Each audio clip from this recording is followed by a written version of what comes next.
আশা করি সকলে ভালো আছো। আগের দিন তোমাদের প্রবাহিতের চ্যাপ্টার শেষ করেছিলাম। আজকে নতুন একটা চ্যাপ্টার শুরু করছি। চ্যাপ্টারটা কি না, তেজস্ক্রিয়তা। তাহলে লিখি যে আজকে আলোচ্য বিষয় হচ্ছে আমাদের তেজস্ক্রিয়তা।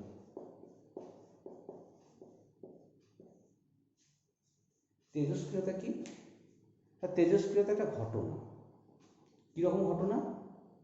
যে এই ঘটনার পদ্ধতির মাধ্যমে বা এই ঘটনার দ্বারা কিছু কিছু মৌলের কিছু অস্থায়ী নিউক্লিয়াস থাকে, সেই অস্থায়ী নিউক্লিয়াস স্বতঃস্ফূর্তভাবে অবিরামভাবে শক্তি বিকিরণ করে ভেঙে যায় এবং নতুন মৌলের নিউক্লিয়াসে পরিণত হয়।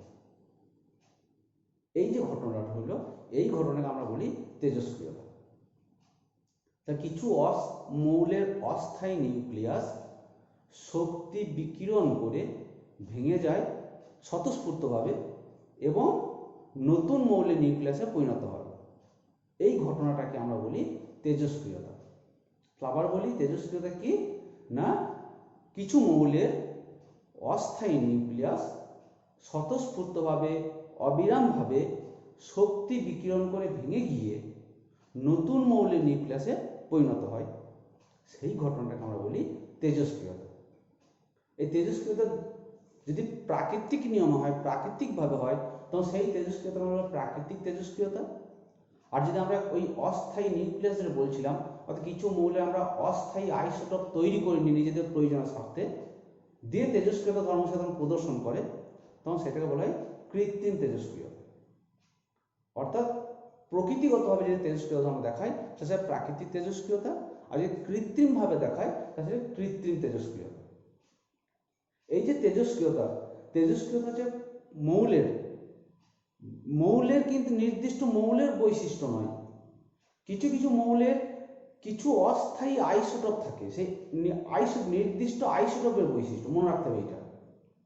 অর্থাৎ কোনো মৌলের একটা আইসোটোপ তেজস্ক্রিয়, অন্য আইসোটোপ কিন্তু স্থায়ী নিউক্লিয়াস হতে পারে।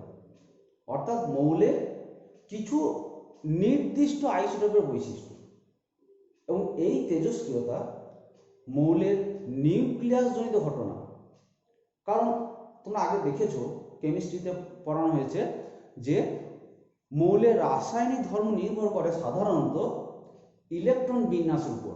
অর্থাৎ নিউক্লিয়াস চারিদিকে বিভিন্ন কক্ষপথে ইলেকট্রনগুলো আবর্তিত হয়, সেই ইলেকট্রনগুলো মানে প্রত্যেকটা কক্ষপথে কতগুলো ইলেকট্রন আছে যেমন ইলেকট্রন বিন্যাস বলি, সেই ইলেকট্রন বিন্যাসের উপর ডিপেন্ড করে আমরা রাসায়নিক ধর্ম কিন্তু ব্যাখ্যা দিই। কিন্তু তেজস্ক্রিয়তার ক্ষেত্রে সেই ইলেকট্রনের কোনো ভূমিকা নেই, ইলেকট্রন মহলে কোনো ভূমিকা নেই। কেন নেই একটু ব্যাখ্যা দিলে বুঝতে পারবে।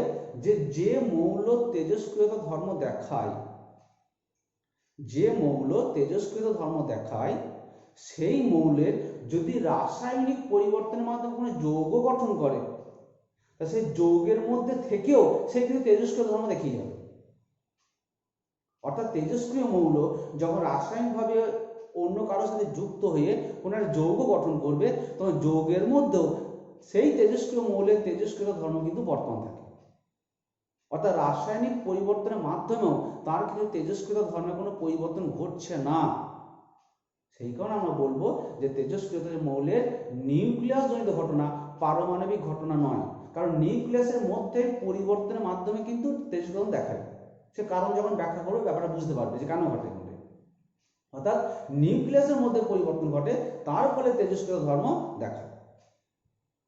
যে সকল মৌল এই তেজস্ক্রিয়তা ধর্ম দেখায় তাদেরকে আমরা এক কথা বলি তেজস্ক্রিয় মৌল। যে সকল মৌল এই তেজস্ক্রিয় ধর্ম প্রদর্শন করে তাদেরকে আমরা বলবো তেজস্ক্রিয় মৌল, এবং এই ঘটনাটাকে আমরা বলি তেজস্ক্রিয়তা। এবার বলা যায় কারণটা কি, কেন ঘটে। আমরা ওই যে বললাম অস্থায়ী নিউক্লিয়াস বললাম, নিউক্লিয়াসের মধ্যে কে কে থাকে না, নিউট্রন এবং প্রোটন থাকে। তা নিউক্লিয়াসের মধ্যে থাকছে নিউট্রন এবং প্রোটন, এই দুটো মিলে কিন্তু নিউক্লিয়াস, এবং এইগুলো হলো নিউক্লিয়ন এক কথায়। অর্থাৎ নিউক্লিয়াসের মধ্যে যে কণিকাগুলো থাকে সেটাকে আমরা এক কথা বলি নিউক্লিয়ন। এই যে নিউক্লিয়াসের মধ্যে নিউট্রন এবং প্রোটন থাকছে, এই নিউট্রন প্রোটনের একটা নির্দিষ্ট অনুপাত থাকে।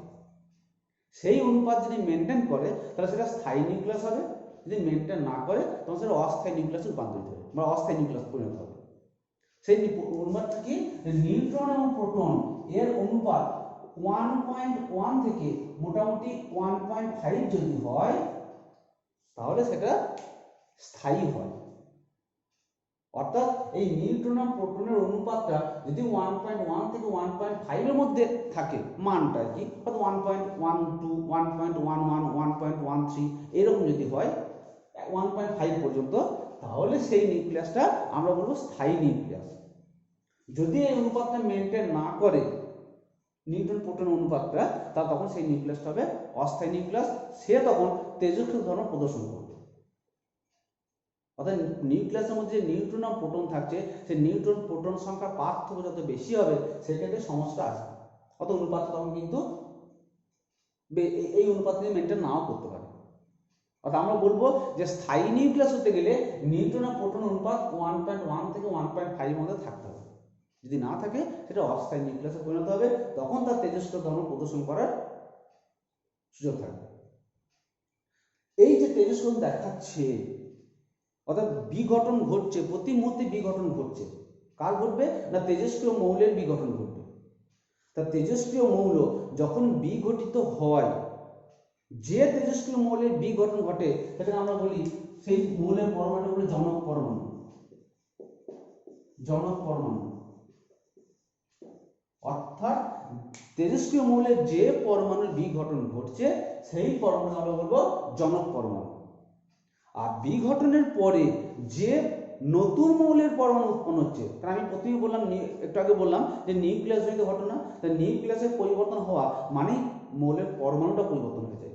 অর্থাৎ একটা মৌলের বিঘটন ঘটলো, যে নতুন মৌলের রূপান্তরিত হয়ে যাবে।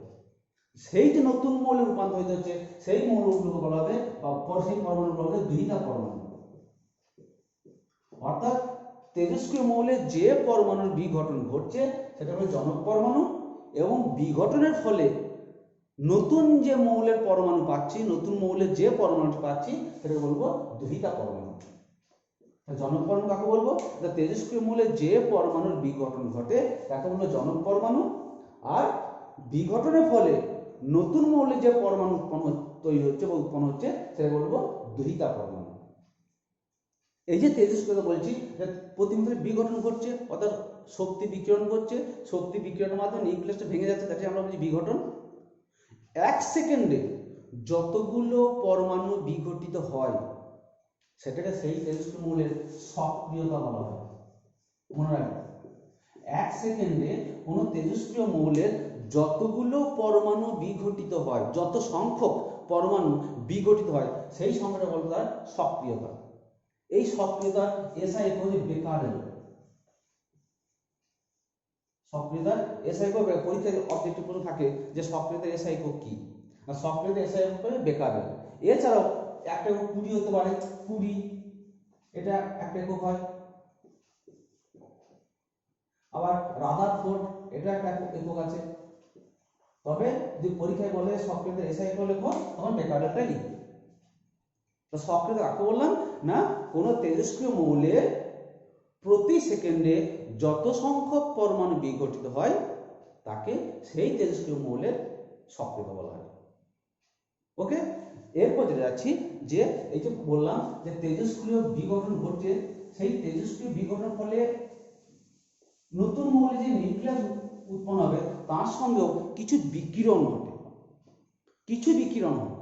কি কি বিকিরণ হয়, একটা আলফা বিকিরণ হতে পারে যেটা আমরা বলি আলফা রশ্মি, একটা বিটা বিকিরণ হতে পারে যেটা বিকিরণ বিটা রশ্মি বলা হয়, আর একটা হচ্ছে গামা রশ্মি,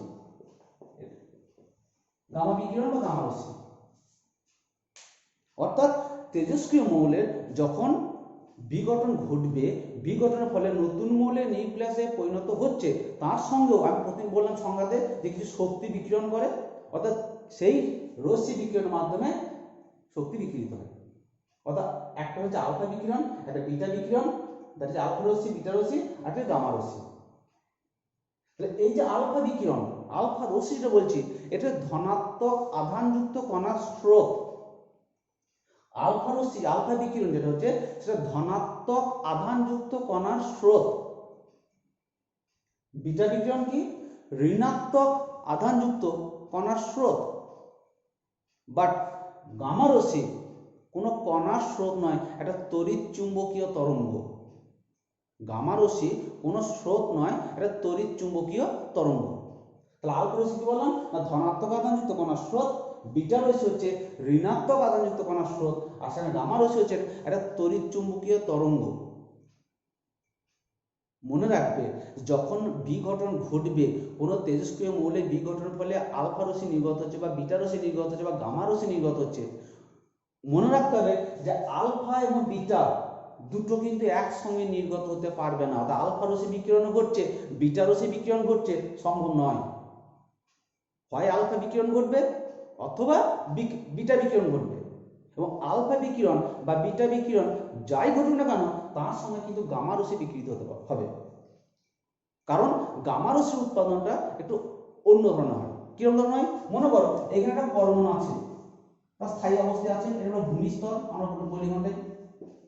অর্থাৎ তার শক্তি একটা নির্দিষ্ট শক্তি স্তর ভূমিস্তর থাকলো। যখনই আলফা রশ্মি বা বিটা রশ্মি বিকৃত হবে, সে একটা অন্য একটা স্তরে চলে যাবে, উত্তেজিত অবস্থায় চলে যাবে। এবং এই যে স্তর গেল, এই স্তরটা হচ্ছে অস্থায়ী স্তর। অর্থাৎ ভূমিস্তরে থাকা তেজস্ক্রিয় মৌলের পরমাণু যে মুহূর্তে আলফা বিকিরণ করলো বা বিটা বিকিরণ ঘটলো, সঙ্গে সঙ্গে সে একটা অস্থায়ী স্তরে উত্তেজিত হয়ে যাবে। এবং এই স্তরে তার লাইফ টাইম কিন্তু কম, বেশিক্ষণ থাকতে পারবে না। অর্থাৎ এই স্তর থেকে আবার শক্তি বিকিরণ করে তুলনামূলক স্থায়ী স্তরে চলে আসবে। ওকে, অর্থাৎ ভূমিস্তরে ছিল, সেখান থেকে আলফা বিকিরণ ঘটলো অথবা বিটা বিকিরণ ঘটলো, একসঙ্গে ঘটবে না, আমি বারবার বলছি। আলফা বিকিরণ অথবা বিটা বিকিরণ ঘটলো, দিয়ে অস্থায়ী স্তরে উত্তেজিত হলো, সেখান থেকে শক্তি বিকিরণ করে স্থায়ী স্তরে নেমে আসবে। যে শক্তির বিকিরণ, এই যে শক্তির পার্থক্য, এইটাই গামা রশ্মির উপর নির্ভর করে। অর্থাৎ এই যে অস্থায়ী স্তর এবং স্থায়ী স্তরের মধ্যে শক্তির পার্থক্য, এই শক্তিটাই তড়িৎ চুম্বকীয় তরঙ্গ, দ্যাট ইজ গামা রশ্মির উপর নির্গত হবে। অর্থাৎ আলফা বিকিরণ হলেও গামা রশ্মি নির্গত হবে, বিটা বিকিরণ হলেও গামা রশ্মি নির্গত হবে, কিন্তু কখনোই আলফা বিটা কিন্তু একসঙ্গে বিকিরণ হবে না। তাহলে এই যে আলফা রশ্মি, বিটা রশ্মি, গামা রশ্মি বললাম আর কি, এদের প্রকৃতিটা কি হতে পারে? তাহলে সিম্পল একটা এক্সপেরিমেন্ট তোমাদেরকে বোঝাই, তারপর আমি প্রকৃতিগুলো যাচ্ছি ঘটাই। মনে করো এইখানে তেজস্ক্রিয় মৌল আছে, রাখা আছে তেজস্ক্রিয় মৌল, এটাকে সীসার ব্লক দিয়ে ঘেরা আছে, সূক্ষ্ম একটা ছিদ্র বা সীসার ব্লক দিয়ে ঘেরা আছে। কেন সীসার ব্লক ঘেরা থাকে? কারণ সাধারণত প্রত্যেক তেজস্ক্রিয় মৌলের শেষ ধাপ হচ্ছে সীসা, অর্থাৎ সীসা দিয়ে তাকে গার্ড করা থাকে। তাহলে এই সীসার ব্লক দিয়ে মনে করো তেজস্ক্রিয় বিকিরণ নির্গত হচ্ছে। এইখানে মনে করো একটা প্লেট রাখা আছে, এখানে প্লেট রাখা আছে। এই যে প্লেট রাখলাম, এই প্লেটটা মনে করো ধনাত্মক আধানায়িত, এই প্লেটটা ঋণাত্মক আধানায়িত। অর্থাৎ বাইরে থেকে তড়িৎ ক্ষেত্র প্রয়োগ করা আছে, একটা ধনাত্মক প্লেট, একটা ঋণাত্মক প্লেট। যখন এই রশ্মিটা এর দুটো প্লেটের মধ্যবর্তী অঞ্চল দিয়ে যাবে, যদি এটা আলফা রশ্মি হয়, দেখা যাবে যে সে এই ঋণাত্মক প্লেট দিয়ে মেখে যাচ্ছে। কারণ আমি কি বলেছি, আলফা রশ্মি যে ধনাত্মক আধানযুক্ত কণার স্রোত ঋণাত্মক প্লেটটাকে আকর্ষণ করবে, ফলে এইদিকে বাঁকবে, তাহলে এই হচ্ছে আলফা রশ্মি। যদি বিটা রশ্মি হয়, সেটা কি বলেছিলাম, ঋণাত্মক আধানযুক্ত কণার স্রোত, সে তখন ধনাত্মক প্লেট দিয়ে বাঁকবে, ধনাত্মক প্লেট দিয়ে, এটা বিটা রশ্মি।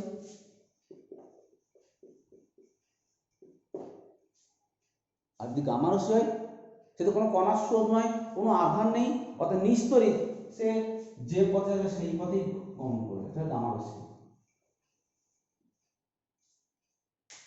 অর্থাৎ এই যে আমি তড়িৎ ক্ষেত্র প্রয়োগ করলাম, সেই তড়িৎ ক্ষেত্রে ধনাত্মক প্লেট থেকে বিটা রশ্মি রেখে যাবে, ঋণাত্মক প্লেট থেকে গামা আলফা রশ্মি রেখে যাবে, আর সোজা চলে যাবে গামা রশ্মি। অর্থাৎ তড়িৎ ক্ষেত্রে ধনাত্মক প্লেট থেকে বিটা রশ্মি, ঋণাত্মক প্লেট থেকে আলফা রশ্মি, আর গামা রশ্মি কোনো কণার স্রোত নয়, কোনো আধানযুক্ত কণার স্রোত নয়, নিস্তরিত, সেই কারণে সে যে পথে সেই পথে চলে যাবে, কোনো বিচ্যুতি বা বিক্ষেপণ ঘটবে না। এই যে তেজস্ক্রিয়তা বলছে, তেজস্ক্রিয়তা, এটা আমি বললাম যে পারমাণবিক ঘটনা নয়, নিউক্লিয় ঘটনা। কারণ এটার আর একটা কারণ আছে, যে বাহ্যিক কোনো প্রভাব এর উপর প্রভাব বিস্তার করতে পারে না। যেমন তাপ শক্তি কোনো প্রভাব বিস্তার করবে না, তড়িৎ শক্তি এটা বাঁচছে, কিন্তু তেজস্ক্রিয়তে যেমন ঘটনা কিন্তু ঘটেই যাবে। আমরা রশ্মির প্রকৃতি জানার জন্য এটা অ্যাপ্লাই করছি, কিন্তু তেজস্ক্রিয়তা কোনো প্রভাব বিস্তার মানে আমি এটা অ্যাপ্লাই করলাম যে তেজস্ক্রিয়তা বন্ধ হয়ে গেল বা চেঞ্জ হয়ে গেল, তা কিন্তু হবে না।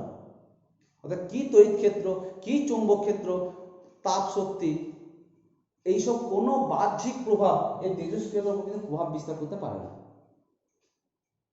তাহলে এই যে তিনটে রশ্মি পেলাম আলফা বিটা গামা, তাদের প্রকৃতির মোটামুটি আমরা এই যে তড়িৎ ক্ষেত্রের মাধ্যমে ব্যাখ্যা দিলাম। এবার আমরা বলবো যে তাদের প্রকৃতি আরো কিছু পয়েন্ট আছে, সেগুলো কি কি।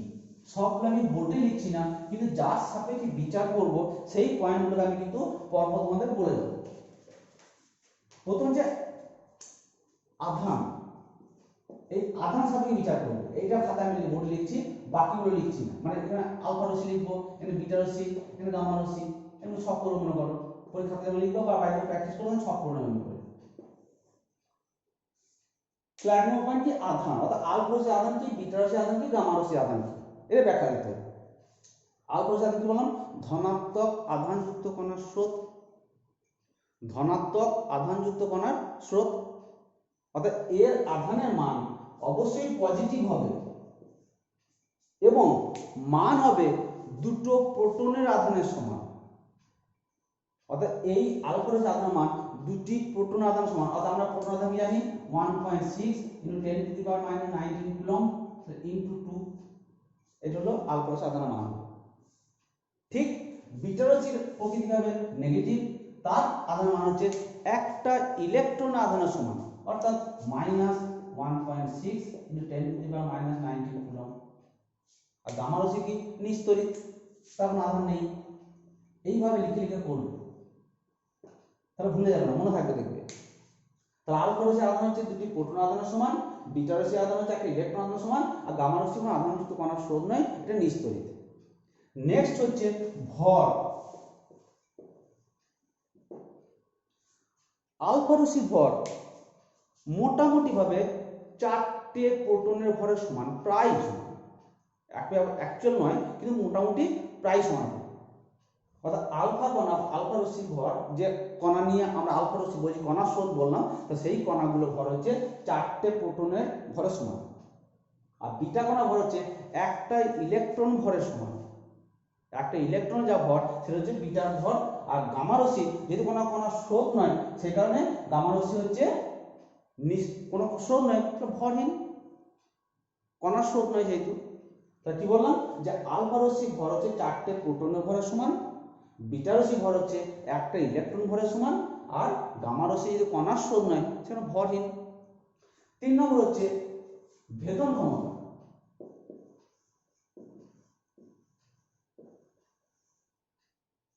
ভেদন ক্ষমতা অর্থাৎ কোনো পদার্থকে ভেদ করে যাওয়ার ক্ষমতা। আলফা রশ্মির ভরের মান, আলফা কণার ভরের মান বেশি, অটোমেটিক ভরবেগের মানটাও কম হবে, কারণ বেগটা কম হয়ে যাবে। যেহেতু ভরবেগের মান কম, সেখানে এর ভেদন ক্ষমতা এদের সবার থেকে কম, অর্থাৎ ভেদন ক্ষমতা খুব কম। বিটা রশ্মির ভেদন ক্ষমতা আলফা রশ্মি থেকে বেশি, গামা রশ্মির ভেদন ক্ষমতা আরো বেশি।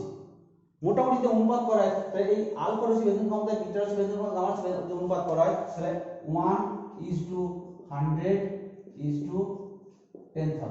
এরকম হয় মোটামুটি। অর্থাৎ আলফা রশ্মির ভেদন ক্ষমতা 1 একক ধরি, বিটা রশ্মির ভেদন ক্ষমতা হবে 100 একক এবং গামা রশ্মির ভেদন ক্ষমতা হবে 10,000 একক। অর্থাৎ আলফা রশ্মির ভেদন ক্ষমতা কম, বিটা রশ্মি তার থেকে একটু বেশি, গামা রশ্মি আরো বেশি, কারণ গামা রশ্মির শক্তির মানটা বেশি হবে, অটোমেটিক ভেদন ক্ষমতা বেশি। বিটা রশ্মির ভেদন শক্তিমান তুলনামূলক কম, একটু কম হবে। আলফা রশ্মির ভেদন শক্তিমান আরো কম, সেজন্য এর ভেদন ক্ষমতা আরো কম হবে। নেক্সট যেটা হচ্ছে যে গ্যাসকে আয়নিত করার ক্ষমতা, অর্থাৎ আয়নন ক্ষমতা আমি বলি সংক্ষেপে, আয়নন ক্ষমতা। আলফা কণার গ্যাসকে আয়নিত ক্ষমতা সব থেকে বেশি, বিটার থেকে বেশি, গামার থেকে বেশি। বিটার মাঝামাঝি, অর্থাৎ আলফা থেকে বেশি, গামার থেকে কম, গামার থেকে বেশি, আলফা থেকে কম, আর গামার কি হবে সবার থেকে কম। অর্থাৎ আলফা রশ্মি আয়নন ক্ষমতা সবার থেকে বেশি, বিটার তার থেকে একটু কম, গামা আরো কম। এইখানে রেশিওটা ঠিক এটা উল্টে যাবে, অর্থাৎ আয়নন ক্ষমতা হিসাবে এটা মোটামুটি কার না আলফা বিটা গামা। অর্থাৎ আলফার আয়নন ক্ষমতা 10,000 হয়, বিটার হবে 100, গামা রাশি হবে 1। ওকে, তাহলে এই যে বললাম যে আধান সাপেক্ষে, ভরের সাপেক্ষে, ভেদন ক্ষমতা, এইগুলো হচ্ছে আলফা বিটা গামা রশ্মির প্রকৃতি। এবার যেটা বললাম যে আলফা বিটা গামা রশ্মি যদি নির্গত হয় তাহলে তো আমি নতুন মৌলের নিউক্লিয়াসে পরিণত হবে। আলফা বা বিটা যদি নির্গত হয় তাহলে সেটা নতুন মৌলের নিউক্লিয়াস। গামা রশ্মির তড়িৎচুম্বকীয় তরঙ্গ যা শক্তির আকারে নির্গত হচ্ছে। আলফা কণা বেরোলেই শক্তি বেরোচ্ছে, বিটা কণা বেরোলেও শক্তি বেরোচ্ছে। তো গামার যদি নির্গত হয়, গামা রশ্মি নির্গত হয়, অবশ্যই তার আগে হয়তো আলফা কণা বেরিয়ে গেছে বা বিটা কণা বেরিয়ে গেছে। তাহলে এই যে নতুন মৌলের যে নিউক্লিয়াস রূপান্তর হইতেছে সেটা কিভাবে হবে বা কিভাবে জানতে পারবো, কি বুঝতে পারবো, সেটা ব্যাখ্যা হচ্ছে যে আমরা বলি যে আমি প্রথমেই বললাম যে একটা আলফা কণা ভর মোটামুটি একটা প্রোটনের ভরের 4 গুণ, প্রায় 4 গুণ, অ্যাকুরেট নয় কিন্তু প্রায় 4 গুণ। আলফা কণা ভর একটা প্রোটনের ভরের প্রায় 4 গুণ। তাহলে প্রোটনের ভরের 4 গুণ হয়, তাহলে আমরা ধরে নিই যে একটা আলফা কণা মোটামুটি একটা হিলিয়াম কণা সমতুল্য। একটা হিলিয়াম কণা সমতুল্য, অর্থাৎ আলফা কণা যদি নির্গত হয়, ধরে নেব যে একটা হিলিয়াম পরমাণু বা হিলিয়াম কণা নির্গত হলো। তাহলে কি হবে? হিলিয়াম পরমাণু প্রোটন সংখ্যা 2, ভর সংখ্যা 4। তাহলে কোন তেজস্ক্রিয় মৌল থেকে যদি একটা আলফা কণা নির্গত হয়ে যায় তা তার প্রোটন সংখ্যা বা পারমাণবিক সংখ্যা 2 একক কমে যাবে, ভর সংখ্যাও 4 একক কমে যাবে। যদি পারমাণবিক সংখ্যা প্রোটন সংখ্যা 2 একক কমে যায় তা নতুন যে মৌলের নিউক্লিয়াসটা পেলাম বা নতুন মৌলটা সে ঠিক পর্যায় সারণী সেই মৌলের বাঁ দিকে 2 ঘর পিছিয়ে যাবে, তার অবস্থানটা বাঁ দিকে 2 ঘর পিছিয়ে যাবে, কারণ যেহেতু প্রোটন সংখ্যা 2 কমে যাচ্ছে। তা কোনো তেজস্ক্রিয় মৌল থেকে যদি মনে করো x হচ্ছে একটা তেজস্ক্রিয় মৌল, তার প্রোটন সংখ্যা হচ্ছে z আর ভর সংখ্যা হচ্ছে a, আমি ধরলাম এখান থেকে একটা আলফা কণা নির্গত হয়, অর্থাৎ এখানে একটা আলফা কণা মৌল বেরিয়ে গেল। তাহলে আলফা কণা বেরিয়ে যাবে, আমি কি বললাম আলফা কণা বেরোলে একটা হিলিয়াম কণা বেরোচ্ছে, তাহলে এখানে আলফা কণা না লিখে এখানে লিখছি একটা হিলিয়াম কণা। তা দেখো এখানে প্রোটন সংখ্যা z ছিল, এখানে কটা হলো 2 কমে গেল, তো প্রোটন সংখ্যা কত হবে? নিচে z - 2 হবে, কারণ z ছিল যদি 2 একক কমে যায় তো z - 2 হবে। এবার ভাবো আগে x মৌল ছিল, তার প্রোটন সংখ্যা ছিল z, এখন যে মৌলের পরিণত হচ্ছে রূপান্তর হচ্ছে সেই মৌলের প্রোটন সংখ্যা কত হচ্ছে না z - 2। প্রোটন সংখ্যা আলাদা, আর কি মৌলটা এক থাকতে পারে? অবশ্যই নয়, মৌলটা চেঞ্জ হয়ে যাবে, সেটা আমি লিখছি মৌলটা y। দেখো যেহেতু প্রোটন 2 কমে গেল, অটোমেটিক পর্যায় সারণীতে অবস্থান কি হবে? এই মৌলটার বাঁ দিকে 2 ঘর পিছিয়ে যাবে। বেশ, তাহলে z থেকে z - 2 হলো, ভর সংখ্যা কত ছিল? a ছিল, কত কমেছে? 4, তো এখানে কত হবে? a - 4। অর্থাৎ কোন তেজস্ক্রিয় মৌল যখন একটা আলফা কণা নির্গত হবে তার প্রোটন সংখ্যা 2 একক কমবে এবং ভর সংখ্যা 4 একক কমবে, মৌলটার অবস্থান পর্যায় সারণীতে সেই তেজস্ক্রিয় মৌলের বাঁ দিকে 2 ঘর পিছিয়ে যাবে।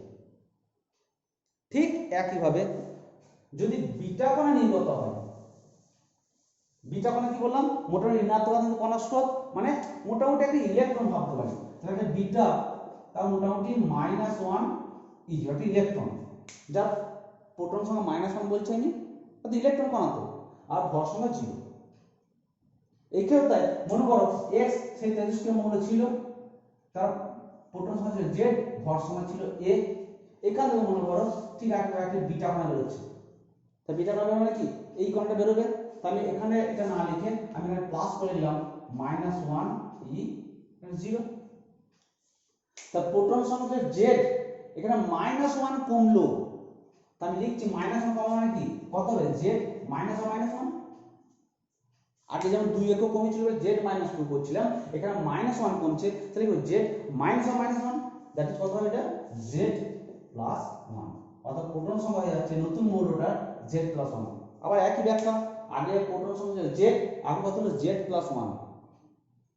প্রোটন সংখ্যা যদি পাল্টে যাচ্ছে মৌলটাও পাল্টাতে বাধ্য, অর্থাৎ এখানে মৌলটা আমি লিখছি আবার মনে করো ওয়াই, আগের সঙ্গে আগের ওয়াই এই ওয়াই কিন্তু সেম নয়।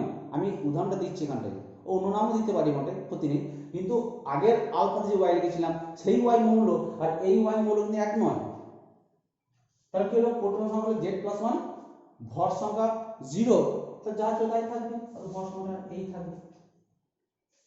অর্থাৎ বিটা কোণে যদি এর নির্গত হয় তাহলে প্রোটন সংখ্যা 1 একক বেড়ে যাচ্ছে, মানে এর অবস্থান এই মৌলের ঠিক এক ঘর ডান দিকে পড়ে যাবে, তো ডান দিকে এক ঘর সরে যাবে, যেহেতু প্রোটন সংখ্যা 1 একক বাড়ছে এই মৌলের সাপেক্ষে এই মৌলের অবস্থান হবে পরের সারণী ঠিক এক ঘর ডান দিকে। এবার একটা জিনিস বলে দিই, খুব কঠিন ভাবে নেবে না, এই যে বললাম প্রোটন সংখ্যা 1 একক বাড়ছে কিন্তু ভর সংখ্যা একই থাকছে, এটা কি করে সম্ভব? কারণ বললাম যেটা নিউক্লিয়াসের মধ্যে কে কে থাকে না, নিউট্রন এবং প্রোটন থাকে। নিউট্রন আর প্রোটন মিলিত ভর সংখ্যা, তাই নিউট্রন প্রোটন মিলে হচ্ছে ভর সংখ্যা।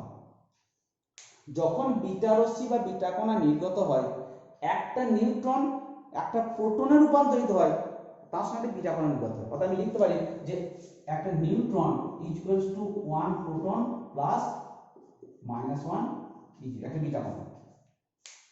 অর্থাৎ একটা নিউট্রন ভেঙে গিয়ে একটা প্রোটনে রূপান্তরিত হচ্ছে, তার সঙ্গে একটা বিটা কণায় রূপান্তরিত হচ্ছে। এই যে একটা প্রোটনে রূপান্তরিত হলো, কি নিউট্রন সংখ্যা একটা কমছে কিন্তু প্রোটন সংখ্যা একটা বাড়ছে, ভর সংখ্যা কি নিউট্রন আর প্রোটনের যোগ করেছে ভর সংখ্যা, তাই নিউট্রন সংখ্যা 1 একক কমলো, নিউট্রন সংখ্যা মাইনাস হলো, আর প্রোটন সংখ্যা 1 একক বাড়লো, তাহলে প্লাস হলো, ভর সংখ্যা পরিবর্তন কত 0, ভর সংখ্যা কোনো পরিবর্তন ঘটলো না, কিন্তু প্রোটন যেহেতু একটা বাড়ছে সেখানে +1 হয়ে যাচ্ছে, তার সঙ্গে বিটা কণা বেরোচ্ছেই। অর্থাৎ নিউট্রন রূপান্তরিত প্রোটনে পরিণত হচ্ছে বলে প্রোটন 1 বাড়ছে, কিন্তু ভর সংখ্যা কোনো পরিবর্তন ঘটছে না, কারণ নিউট্রন আর প্রোটন মিলিয়ে হচ্ছে ভর সংখ্যা, অর্থাৎ -1 +1 0, অর্থাৎ ভর সংখ্যা কোনো পরিবর্তন নেই। তাহলে এই যে পরমাণু পরিবর্তন ঘটছে, সে আলফা বিকিরণ হোক আর বিটা বিকিরণ হোক, তার সঙ্গে কিন্তু গামা বিকিরণ ঘটবে। বোঝা গেছে? এইবার হচ্ছে এই যে তেজস্ক্রিয়তা, এই তেজস্ক্রিয়তা আমরা কোথায় কোথায় ব্যবহার করতে পারি, কোথায় কোথায় ব্যবহার হয়? প্রথমেই বলি চিকিৎসা ক্ষেত্রে তেজস্ক্রিয়তা কিন্তু ব্যাপক ব্যবহার ঘটে বা ব্যবহার হচ্ছে এক নম্বর। তাহলে চিকিৎসা ক্ষেত্রে কিরকম, মনে করো কোনো রোগ নির্ণয়ে কি যে তেজস্ক্রিয় আইসোটোপের ব্যবহার বা তেজস্ক্রিয় মৌলকে ব্যবহার করা হয়, রোগ নিরাময়েও ব্যবহার করা হয়। যেমন রোগ নিরাময় ক্যান্সার রোগের চিকিৎসায় কোবাল্ট-60 কে ব্যবহার করা হয়, থাইরয়েডের চিকিৎসায় রেডিও আয়রনকে ব্যবহার করা হয়, তেজস্ক্রিয় আয়রনকে ব্যবহার করা হয়। এরকম বিভিন্ন রোগের ক্ষেত্রে বিভিন্ন তেজস্ক্রিয় মৌলকে ব্যবহার করা হয়। ক্যান্সার রোগের চিকিৎসা করা হয় কি, যেগুলো ক্যান্সার আক্রান্ত কোষ, সেই কোষগুলোকে ধ্বংস করে দেওয়ার জন্য তেজস্ক্রিয় রশ্মিকে কাজে লাগানো হয়। শরীরে কোথাও অস্বাভাবিকতা দেখা গেছে সেটা ডিটেক্ট করার জন্য কোনো তেজস্ক্রিয় রশ্মি ব্যবহার করা হয় ওখানে। তা চিকিৎসা ক্ষেত্রে আমরা কিন্তু তেজস্ক্রিয় রশ্মিকে ব্যবহার করে থাকি। 2 নম্বর বলছি শিল্প ক্ষেত্রে, অর্থাৎ পারমাণবিক বিদ্যুৎ কেন্দ্র, আমরা নাম শুনছি পারমাণবিক বিদ্যুৎ কেন্দ্র, সেখানে ওই তেজস্ক্রিয় পদার্থগুলোকে আমরা জ্বালানি হিসেবে ব্যবহার করি। তেজস্ক্রিয় পদার্থগুলোকে জ্বালানি হিসেবে ব্যবহার করে আমরা নিউক্লিয় বিদ্যুৎ বা পারমাণবিক বিদ্যুৎ তৈরি করি। নেক্সট এটা হচ্ছে কৃষি ক্ষেত্রে, মানে কৃষি গবেষণা, কৃষি ক্ষেত্রে বলা ভুল, মানে কৃষি গবেষণা, কৃষি সংক্রান্ত গবেষণা, যে তেজস্ক্রিয় সন্ধানী মৌলের সাহায্যে আমরা কিন্তু ওই কৃষি গবেষণায় নতুন তথ্য আমরা পাই। অর্থাৎ কৃষি গবেষণায় আমরা কিন্তু তেজস্ক্রিয় সন্ধানী মৌল কাজে লাগিয়ে আমরা কিন্তু অনেক কিছু নতুন নতুন তথ্য পেয়ে যাচ্ছি। 4 নম্বর হচ্ছে কার্বন ডেটিং পদ্ধতি। কার্বন ডেটিং পদ্ধতি সেটা কি, আমি বলিনি যে কার্বনের দুটো আইসোটোপ হয়, একটা 6C12 আর একটা 6C14, এই দুটো আইসোটোপ কার্বন।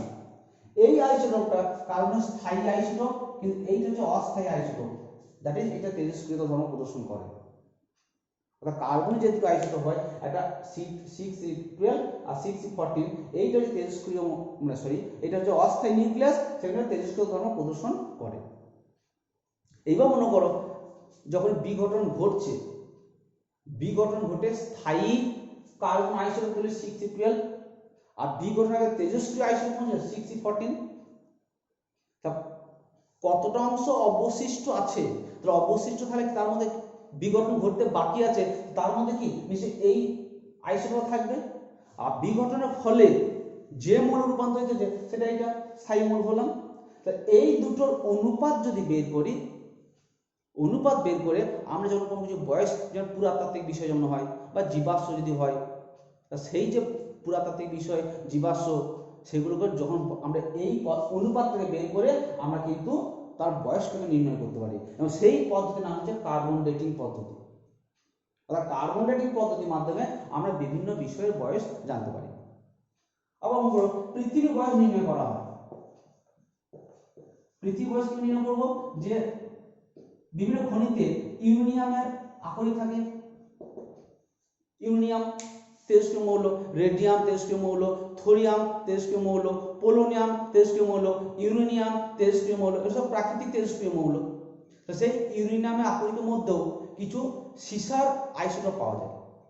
তো সেই ইউরেনিয়াম আকরিক এবং সিসার আইসোটোপ এই দুটোর অনুপাত বের করে কিন্তু আমরা পৃথিবীর বয়সটা কত হতে পারে একটু আইডিয়া করতে পারি, নির্ণয় অনুমান করতে পারি। এইভাবে আমরা এই তেজস্ক্রিয়তাকে আমরা ব্যবহারিক ক্ষেত্রে প্রয়োগ করি। প্রথমে চিকিৎসা ক্ষেত্রে বললাম, শিল্প ক্ষেত্রে বললাম, কৃষি ক্ষেত্রে কার্বন ডেটিং পদ্ধতির মাধ্যমে এবং পৃথিবীর বয়স নির্ণয় কিন্তু আমরা তেজস্ক্রিয় ধর্ম দেখে থাকি, মানে ধর্মটা কাজে লাগে। এইটা গেল তেজস্ক্রিয়তার প্রাথমিক পাঠ, মানে প্রাথমিক ধারণা। এরপরে এর সাহায্যে আমরা অন্য যে ধারণা পাবো সেটা নেক্সট ক্লাস আমরা বলবো। আজকে এই পর্যন্ত বললাম, বাড়িতে পড়বে, যেমন ধাপে ধাপে বললাম সেই ধাপে ধাপে দেখবে। যদি কিছু অসুবিধা হয় অবশ্যই যোগাযোগ করবে। ওকে, আজকে তাহলে আমরা এই পর্যন্ত রাখছি, পরের দিনে আমরা পরের অংশটাই যাব। Thank you.